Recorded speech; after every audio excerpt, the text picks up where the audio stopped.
Temperamentos. Introdução. É importante localizar a palavra humor na história. Na antiguidade greco-romana, o termo relacionava-se a líquidos e fluidos. A evolução de seu significado desenvolveu-se em direção a estado de espírito. Um sujeito bem-humorado, portanto, seria alguém com bons humores ou líquidos em seu interior. Então, para entender a teoria dos humores, devemos compreender suas raízes. O filósofo grego Empédocles sugeriu que os 4 elementos, água, ar, fogo e terra, e suas características, temperatura e umidade ou secura, poderiam explicar a existência de qualquer substância. O médico Hipócrates, considerado o pai da medicina ocidental, teve a filosofia como sua aliada.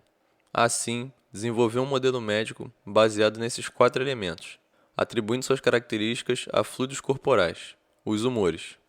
Assim, a saúde decorreria de seu equilíbrio, enquanto excessos e faltas explicariam estados de doença.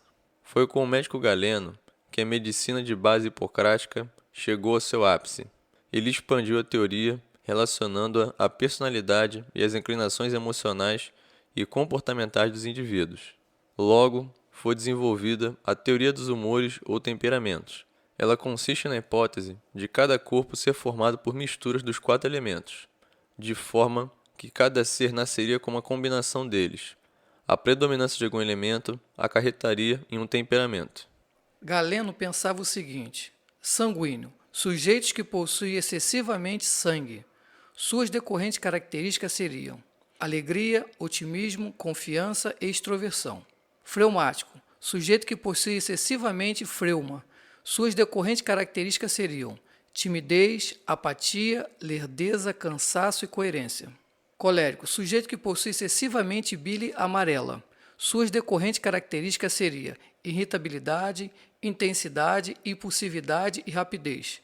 Melancólico, sujeito que possui excessivamente bile negra. Suas decorrentes características seriam inclinação artística, tristeza, medo e introversão. Definição. Antes da definição de temperamento, é importante entender que todo indivíduo possui um tripé: temperamento, caráter e personalidade. E dentro da personalidade, há o temperamento e o caráter. Caráter, princípio moral, superego, é o conjunto das qualidades e defeitos de uma pessoa, que vão determinar a sua conduta e a sua moralidade. Observação: o superego faz parte do segundo aparelho psíquico de Freud e será explicado no módulo 3. Personalidade. A maior parte concorda que a palavra personalidade teria se originado do latim persona, que se refere a uma máscara teatral utilizada pelos atores romanos na encenação de dramas gregos. Os antigos atores romanos usavam a máscara, persona, para desempenhar um papel ou obter uma falsa aparência. Atualmente, a personalidade é considerada o conjunto das características marcantes de uma pessoa. É a força ativa que ajuda a determinar o relacionamento das pessoas baseado em seu padrão de individualidade pessoal e social, referente ao pensar, sentir e agir.